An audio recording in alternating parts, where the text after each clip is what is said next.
po, ano po yung reaction ninyo sa nangyari kagabi? Oh my God, grabe yung nangyari kagabi kasi meron po kaming meeting kasama ng majority sa kwarto po ni Senate President Alan Peter Cayetano. Tapos mamaya-maya nakarinig po kami ng putukan. Tapos akala po namin fireworks. Kaya lang mamaya-maya ay dire-diretso na po yung putukan. Tapos alam na may naamoy na po kaming gunpowder. So yun po, doon na po kami medyo natakot ng kaunti at hindi po namin alam kung sino yon, saan nanggagaling yon at kung ano po yung nangyayari. So mga 8 or 10 kaming senador na nandun po sa office, sinira kasi parang hindi po namin alam kung papasukin kami.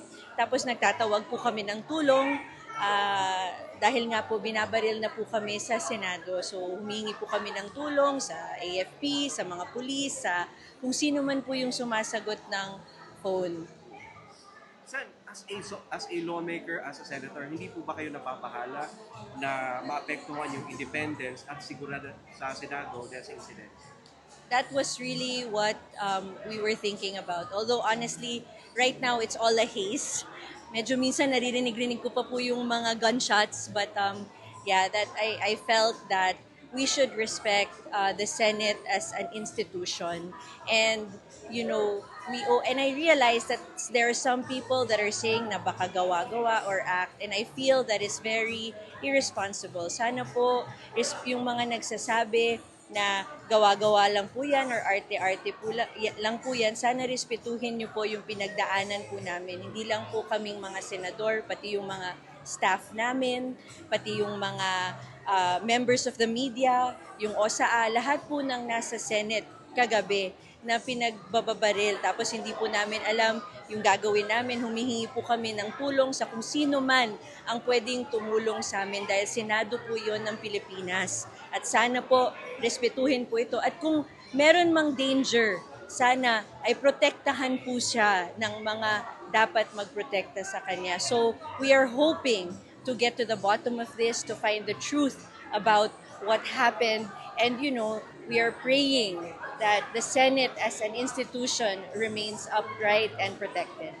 As you said, Sen, you support the idea na magpatawag ang Senado ng investigasyon sa nangyari kahagabi? Opo, naniniwala ko na dapat po magpatawag ng investigasyon ang Senado, dapat po magkaroon ng investigasyon ang Senado dahil in truth, if this happened to any institution in the Philippines or around the world, it deserves an explanation. I feel that the government should find out what happened because this is an affront to our country, our citizens, our officials, and to the institution of the Senate as a whole.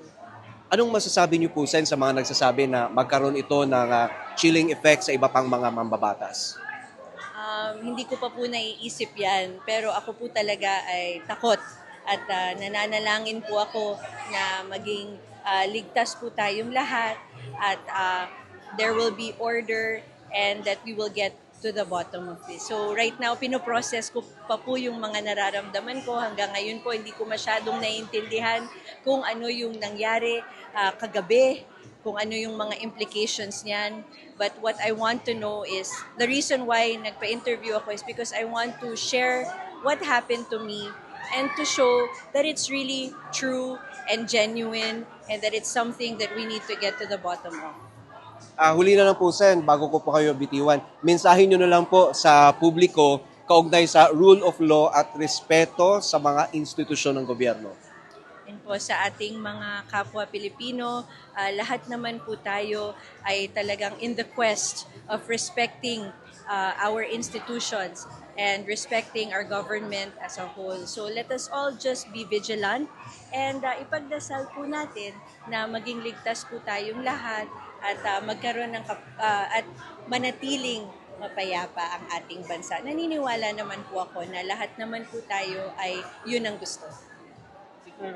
Yun ang paramount. And of course, talagang walang iwanan. Nakasama po kami doon. At